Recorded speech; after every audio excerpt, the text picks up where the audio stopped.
বা সন্দেহপূর্ণ খাওয়ার সময় বিসমিল্লাহ বলে খেয়ে নিলে আর অসুবিধা থাকে না, কথাটি সত্য কিনা?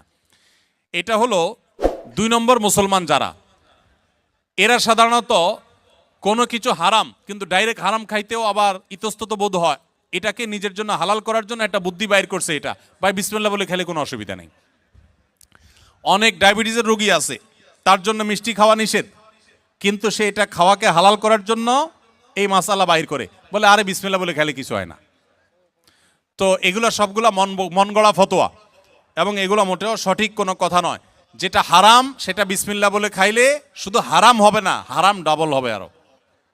কারণ আপনি একে তো হারামে লিপ্ত হলেন, আবার আল্লাহর নাম নিয়ে সেখানে ফাইজলামতি করলেন, এক ধরনের আল্লাহর প্রতি বিদ্রোহ করলেন, এক ধরনের হারামকে হালাল মনে করলেন। হারামকে হালাল মনে করলে ঈমান নিয়ে টানাটানি শুরু হবে। এই জন্য ভাই কোনো কিছু সন্দেহপূর্ণ মনে হলে ওটা অ্যাভয়েড করতে হবে এবং হালালের দিকে যেতে হবে। নবী সাল্লাল্লাহু আলাইহি ওয়াসাল্লাম বলেছেন, দা মা ইউরিবুকা ইলা মা লা ইউরিবুক, তোমার যেটা সন্দেহ হয় এটা বাদ দিয়ে যেটা সন্দেহ হয় না সেই জায়গায় তোমাকে যেতে হবে। স্বামী স্ত্রী দুজনেই যদি জান্নাতে যায় তাহলে তারা কি এক জান্নাতে থাকবে নাকি আলাদা জান্নাতে থাকবে?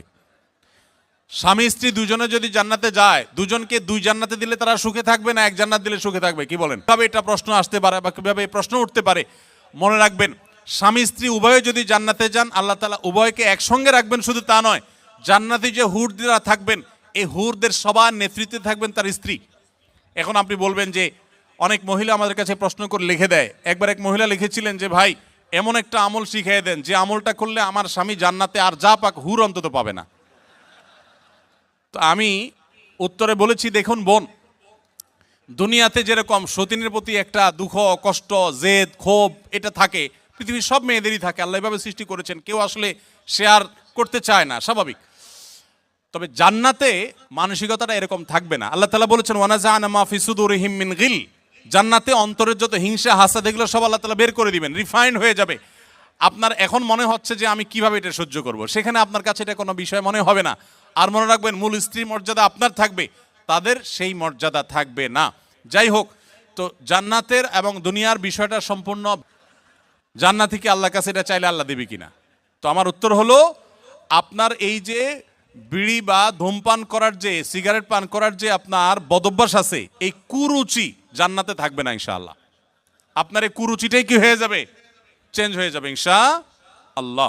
অতএব জান্নাতে স্বামী স্ত্রী উভয় যদি যান, তারা একসঙ্গে শুধু থাকবেন তা নয়, বরং তারা স্বামী স্ত্রী হিসাবেই থাকবেন ইনশাআল্লাহ। আল্লাহ আমাদের সবাইকে জান্নাতে একত্র হওয়ার তৌফিক দান করুন।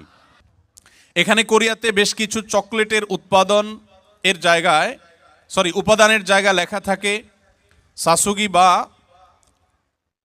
থাক্কুগি, যার অর্থ গরু বা মুরগি, অথবা চকলেটগুলো সফট মিল্ক ফ্লেভারের চকলেট। আদৌ পিওর গরু বা চিকেন আছে কি না তা বোঝা যায় না, থাকলেও হালাল কিনা আমরা সেটা জানি না। এমন নুডলসও আছে। এরকম চকলেট বা নুডলস খাওয়া আমাদের জন্য হালাল হবে কি না? প্রশ্নটি লিখেছেন ভাই আবির। আপনার প্রশ্ন উত্তর হলো যে যত চকলেট আছে ওয়ার্ল্ড ওয়াইড, বেশিরভাগ চকলেটগুলোতেই আসলে হারামের উপস্থিতি বা উপাদান থাকার সম্ভাবনা জোরালো, সবগুলোতে না। অনেক চকলেট আছে এর বিপরীতে আলহামদুলিল্লাহ যেগুলো হালাল, যেগুলোতে হারাম কোনো উপাদান নেই। এই বিষয়টা পৃথিবীর অন্য অনেক দেশে নিরূপণ করা সহজ, আপনাদের কোরিয়াতে একটু কঠিন। আপনি জাপানে গেলেও দেখবেন যে বিভিন্ন বাজারে, বিভিন্ন সুপার মার্কেটে, বিভিন্ন মার্টে, সুপার মলে, সুপার শপিং মলে আপনি দেখবেন যে চকলেট হোক, যে কোনো ফুড হোক, সেখানে স্ক্যান করে চেক করা যায় এটা হালাল কি হারাম, এখানকার উপাদান কি, সব ডিটেল জানা যায়। এবং হালাল সার্টিফিকেশন প্রতিষ্ঠানগুলো খুবই স্ট্রং সেসব দেশে, যার কারণে হালাল সার্টিফিকেশনের উপরে নির্ভর করা যায়। ইনশাআল্লাহ কোরিয়াতেও হালাল সার্টিফিকেশনের অথরিটি এরকম গড়ে উঠবে, তখন আপনাদের জন্য সহজ হবে। আপাতত যারা এখানে আছেন আমি তাদেরকে বলবো, আপনি এটার উপাদানের মধ্যে সন্দেহপূর্ণ কোনো কিছু থাকলে সেটাকে অ্যাভয়েড করবেন। মনে রাখবেন, সন্দেহপূর্ণ বিষয়কে অ্যাভয়েড করাটা খুবই জরুরি একটা বিষয়। যেটা আপনি নিশ্চিত হালাল জানবেন শুধু সেটাই গ্রহণ করবেন, আর যেটাকে সন্দেহ মনে হবে সেটা আপনি অ্যাভয়েড করে চলবেন। চকলেট না খেলে কি আমরা মারা যাব ভাই? কি বলেন? চকলেট না খেলে কি খুব বেশি অসুবিধা হবে আমাদের? অতএব আমরা যথাসম্ভব সন্দেহপূর্ণ খাবার অ্যাভয়েড করে চলবো, তাহলে ইনশাআল্লাহ হারাম থেকে বেঁচে থাকা সহজ হবে। কোরিয়াতে আমাদের অনেক সময় কোরিয়ান খাবার খেতে হয়। তারা একই পাত্রে শুকর রান্না করে খায়, আমার প্রশ্ন হচ্ছে আমরা কি সেই পাত্রে রান্না করে খাবার খেতে পারবো কিনা?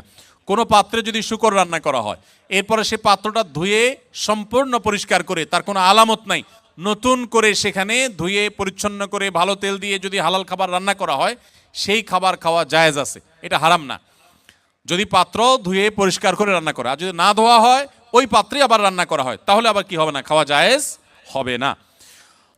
ঔষধের ভিতর যদি শুয়োরের কোনো উপাদান থাকে তাহলে সে এবং মরণাপন্ন অবস্থা হতে পারে, তাহলে নিরুপায় হলে সেই ব্যক্তির জন্য বহু শর্ত সাপেক্ষে সেটা জায়েজ হতে পারে। কিন্তু যখনই বিকল্প কোনো কিছু আছে তখন কিন্তু আপনার জন্য হারাম ঔষধ সেবন করা জায়েজ হবে না।